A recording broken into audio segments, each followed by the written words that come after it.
Hello, I'm Kim. I was trying to film this, and somebody came and they dropped off flowers for somebody that lives here, and I thought it was absolutely lovely. Um, the dog sitting, and their mother has passed a few months ago, so it's very sweet that people are coming. They're not here, that's why I'm doing this, and I was like, so I cut off the last reading. So beginning again. All right. So my friend, Sage, she was very kind and allowed me to use one of her decks. I don't really have that many decks with me in my car.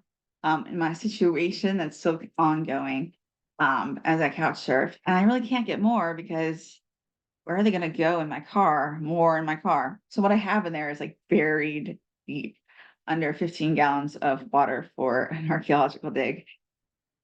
I drink a lot of water and it's really long. So gotta do what one gotta do. Okay. So I want to thank Sage. This is the This Might Hurt tarot deck by Isabella Rotman. Okay. And it is a very great deck. She writes her own descriptions as well, which is really nice. So it's not only, but it's the artist like why I drew it this way, and this is what I'm thinking, and this is what how I feel that the tarot means. So you'll hear me going back and forth. This is more of a timeless reading. I'll probably post it while I'm at the dig because otherwise it'll have me, like a hold up a card and just stare off with my eyes open, and I won't even know I'm not talking. All right. So we start with the Hierophant as like a reminder. It's a religious figure, and the artist slash writer describes it as also having to do with Persephone and Hades, and Persephone coming from the underworld. Now, if you're in the Northern Hemisphere, which I am, this is May 22nd, 2024 when I am filming. And it's just interesting, right? Beltane just happened, May Day, and we're being reminded that Persephone has come out. She's blooming. I do believe that she is, missing Hades. I don't think she was taken by force. I really, like, in my heart of hearts, thinks that she has like a passionate love affair with Hades. So especially when you research the culture of like the bride being stolen by horse and a cart, it's interesting that like the history, I don't know which came first, the myth or the history, right? Like it sort of explains how it wasn't so bad. It was, allowed in like the society, and how the myth keeps going without like we keep reimagining the myth of Persephone and Hades. And like I did a lot of research for a book that I had to pull or had pulled for me. And it was really interesting to see like which comes first, the chariot taking off the bride in the myth, and that is why it's in the culture for such a long time. Or is it the opposite and Hades is just doing what's in the culture? I don't know. I'm not that good. But I think it's interesting, and I think that there is probably this longing. And sometimes in summer, don't we long for winter? There's also a longing for like somebody else. I keep going. I want somebody to like press on my shoulders, but I don't like being touched. So it's kind of odd, right? I'm like, somebody, please, but it has to be the right person. It's interesting, like what we desire versus what we desire, right? Okay. We have multitudes within ourselves. All right. And I think that's what this card represents, multitudes. I have this card over here. Huh. I didn't know we drew this, but uh, we did now. The Ten of Pentacles. So it's manifesting abundance. It's a happy family. It is having enough. You can see that it's light. There's enough light. And there's love, and there's dogs, and there's all ages, and it's a completion. I like that idea. Um, let's see about the Ten of Pentacles real quick. What did she says? I didn't have it here because I don't even know if this is a new pull from when I just like sat back down and I'm like, oh, that's interesting. Huh. I did move like the deck, so but like that's still to me feels like this is the energy that we need and probably is the one that we're starting with since it's so early on in the reading.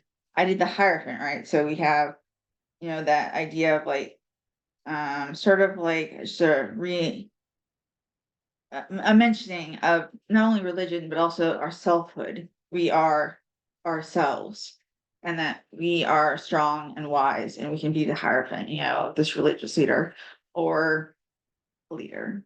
So the Ten of Pentacles, prosperity you can pass on.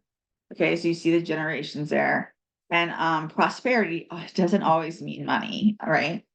I haven't read this, so pardon me. An elder looks upon his home for a position of pride and comfort. He is surrounded by the multi-generational family. He is financially capable of sharing with his family and ensuring they will be supported in the future. It leaves him feeling happy and content. This is a card about finishing on a high note. When the Ten of Pentacles appears for you, it affirms that your choices and actions have culminated in material stability. If you are in a Ten of Pentacles position, use your excess wealth for good. If you have a family, consider their future and set them up for success. Be charitable to good causes. How can you help the next generation? Sometimes it's just sharing ideas. I gave a whole little anthropology group at a university permission to have many interests and have them interact. Never thought like that was a thing.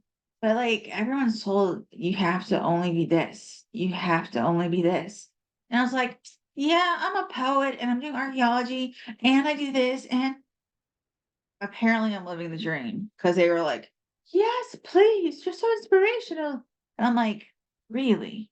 Like that's like a way of giving to the next generation. That doesn't cost money, cost time. But like, and seeing their joy and having those conversations is so satisfying. Be good to the next generation. If you are a writer, review the books of the people that are coming up. Help them come up with you, like that sort of thing. Okay. If you're an artist, same deal, or whatever, chemist. It's for everyone. But I go to writing because technically I'm a writer, although sometimes I wonder because I do more other things than write. Okay, so this card comes to you at a crossroads or when the comforts of the Ten of Pentacles feel impossible and far away. It is time to start thinking long term. I like this. The Ten of Pentacles suggests that your time of scrappy living should come to an end. This is a great time to plan for the future, invest in something secure, or allow your personal life to develop into a family. Picture your high note and make decisions that will get you closer to it. All right, so this is like terrific. Between the Hierophant and that, like almost that is almost better than the Hierophant, but like we'll go with it. I love it. I love it. Especially with like I know the other cards that we have, and I'm like, our next card is the Four of Wands, a joyful resting spot. The time to take a break, a time to like enjoy where we are. This is part of the cycle of the wands. Ten of Wands is completion. This is the one that is the few truly warm, optimistic, and happy cards in the tarot. That's what she says. The Four of Wands is here to remind you that you have wonderful things in your life and you should celebrate and appreciate them. The house in the background suggests the concept of home, connecting the card with the idea of family, whatever that means to you, is the fiery passion energy of the wands brought into a domestic setting. This is a card of holidays, of weddings, of going home to visit loved ones, of new family members and parties. And I want to say that it is a card of making your own family. Sometimes we feel abandoned. Sometimes we abandon our family for multiple reasons, like both sides. It's not just one-sided. So make your own family too is like definitely a feeling and believe in your own family. When people say you are family, take it. It is so hard to be like, "You're our second daughter." And I always in my head go, "No, no, I'm not, I'm not, I'm not." But instead, I'll be there for you. It's sort of like, "Okay, I'll take it. I'll still do my good. I'll still say thank you, but thank you in advance for, including me in your family." All right. And that doesn't mean marriage, it means anywhere being taken into a different family. Okay. Making your own. Eight of Wands.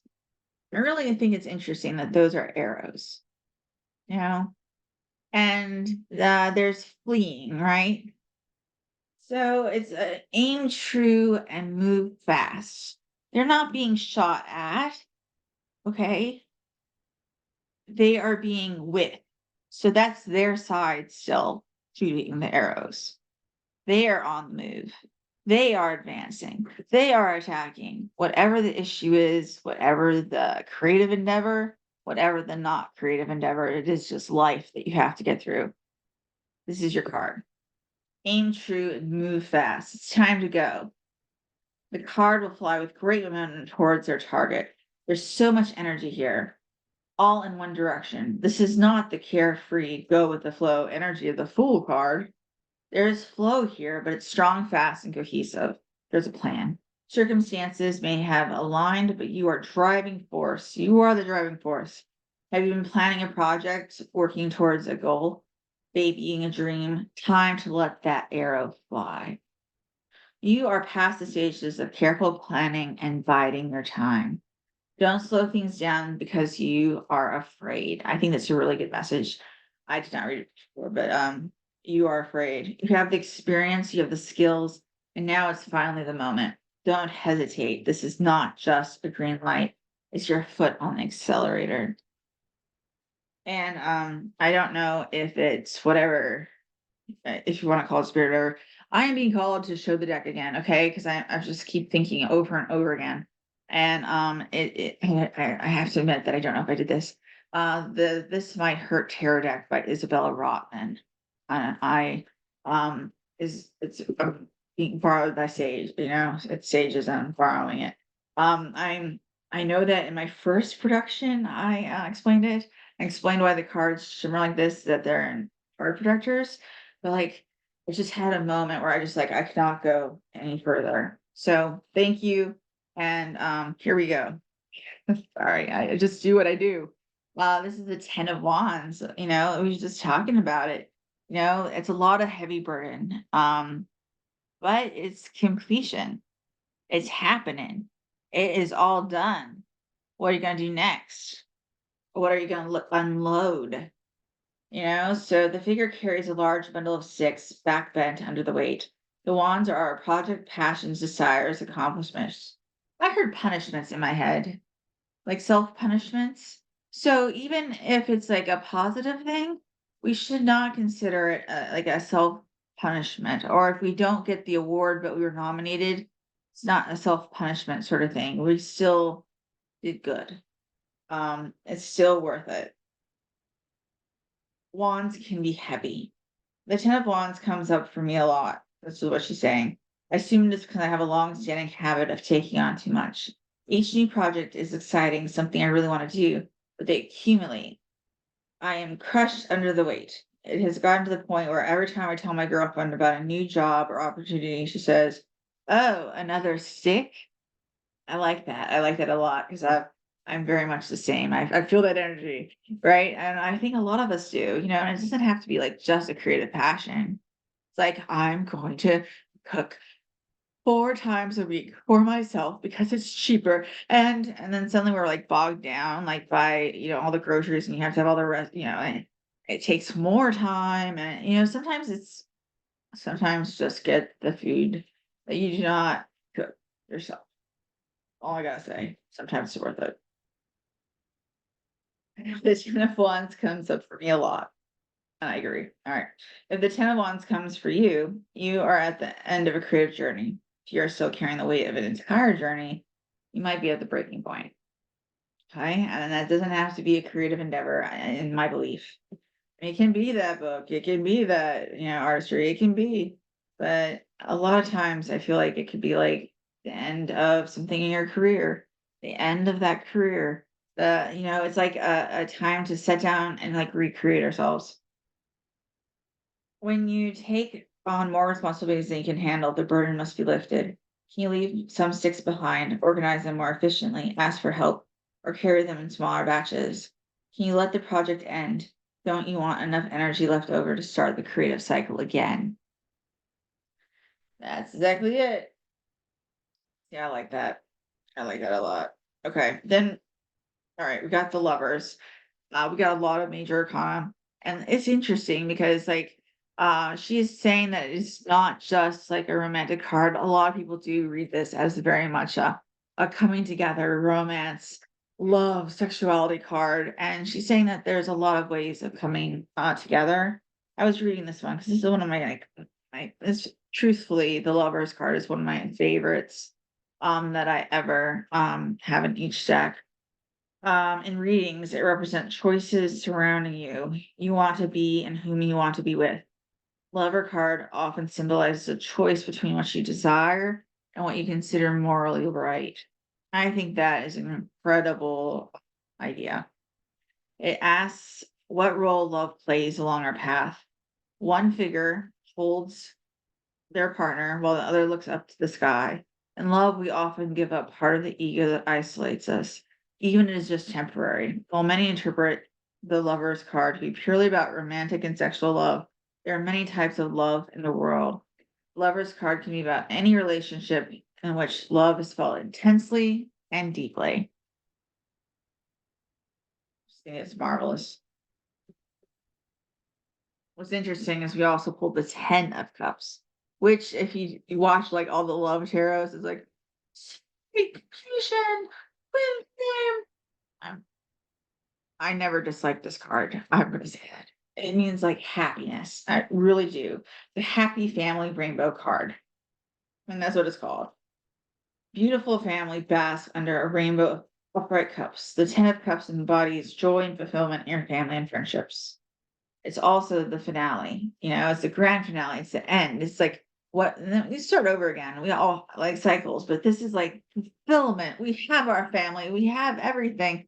We're not empty nesters yet, but or we are empty nesters and we are building for ourselves and becoming ourselves different people and having our own idea of like the next. It's about family, but the definition here of family is broad. I like this. Many people, especially queer people, find a family outside the one they were born into. Your family may be biological, chosen, or adopted. Your family could be friends, roommates, or your pet lizard. This card encourages you to think about who your family really is. Bam. It represents an external kind of happiness that comes from your life, just sort of being really great right now. Bliss can't last forever, though. So enjoy it. Stockpile those idyllic memories where and while you can. A family relationship is never perfect and always in flux. The Ten of Cups represents a genuine moment of love and gratitude for the people in our lives. So even if this is just a moment of saying, I am blessed with like family love, but emotions, it's a good time. Our final card of this is the Wheel of Fortune. Always, always turning, never know it's gonna go. I feel like it is always not only chance, well, it is chance, but I always feel like it's a gamble. But that's my interpretation. It's like it's a gamble, and it's the wheel is spinning. Where is it gonna spin? Okay. I want to read this like really verbatim because I'm gonna try to get this so you can see this. It says there's a lot of symbolism in this card. On the wheel, we see tarot, Taro, spelled out in Roman letters, creating the word tarot, the T, uh, read in an endless circle. Counterclockwise, it reads Torah, Tora, referring to the true Torah, Trah, of Judaism, and thus higher knowledge. The Hebrew letters on the wheel's rim are Yod, Yod, Heh, sorry, Heh, Dav, and Heh. They represent the name of God. The corners of the card, we see the alchemical, oh, I can't do it, symbols of the four elements. The Sphinx represents life's riddles and knowledge. Despite all this complicated symbolism, meaning the Wheel of Fortune is actually quite straightforward. The wheel turns. After all that, right? I can't say half those words today. Sometimes never. The Wheel of Fortune is here to tell you that the situation is out of your control. So you can do everything that you want and you don't know how it's going to end. You have to keep pressing forward and you have to keep doing it.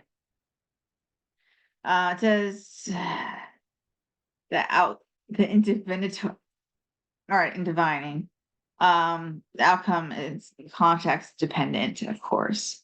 So I really think that we are going through it.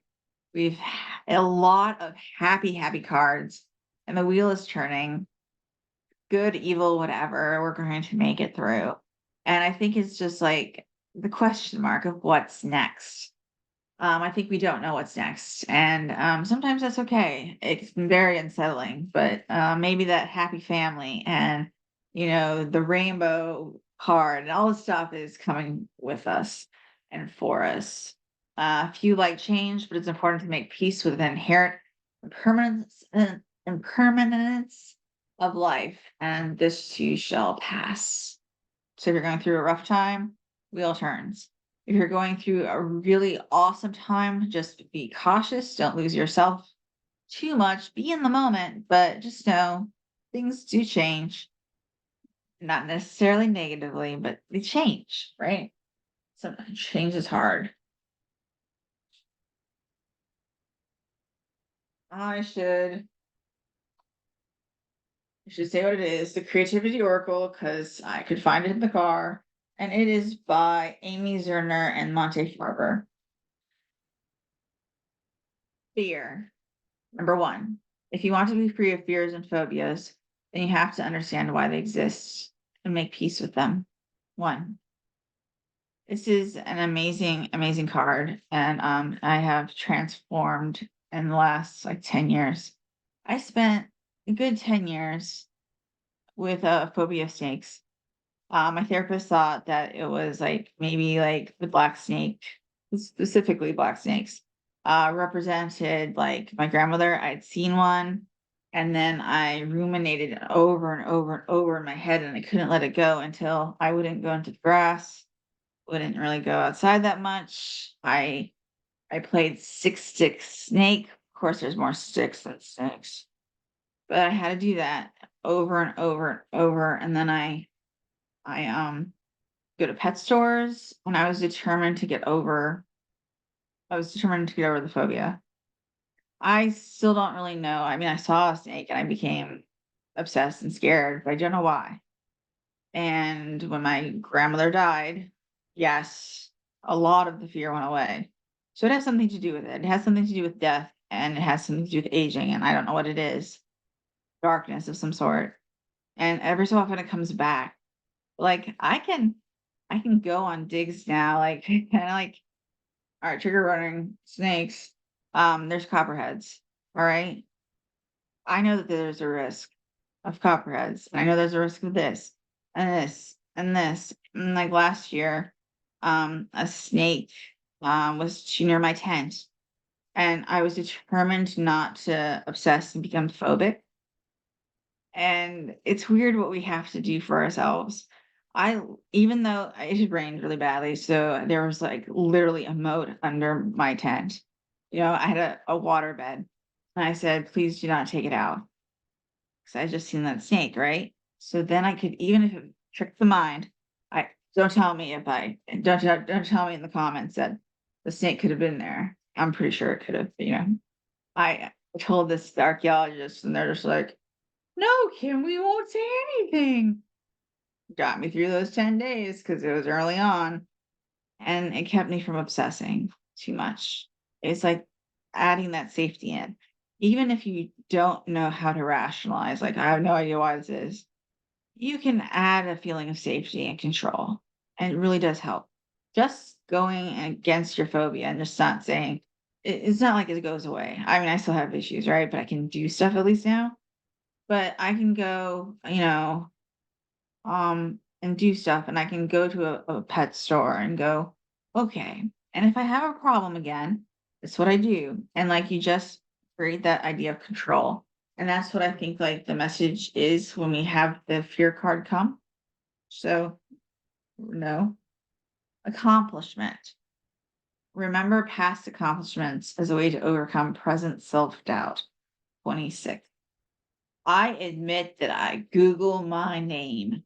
Yes, Kim Malinowski poet, Kim Malinowski author, Kim Malinowski archaeology, anything, right? Sometimes I really need that win. And sometimes you actually see something different and you're like, oh, I didn't know that. And you can like put it on your like your resume and stuff.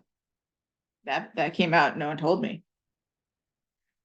I think we all have something we can look back on like that, even if it's your resume, or even if like it's like, your art book, whatever.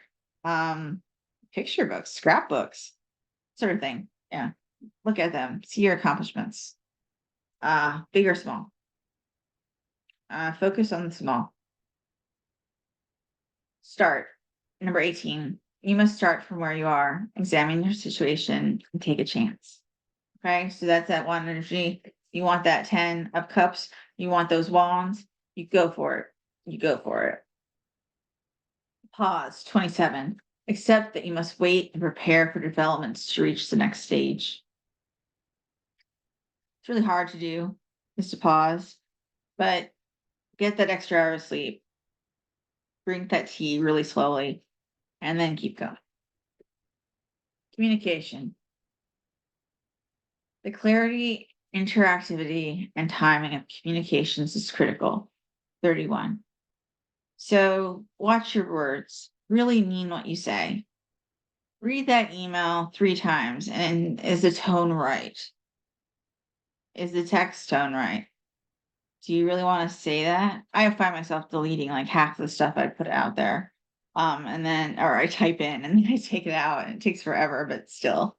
And that's what we do sort of. And maybe that's what we call it to do. Just put a question mark. What choices do we want to say and interact with? Pause button, come back out. It says pause.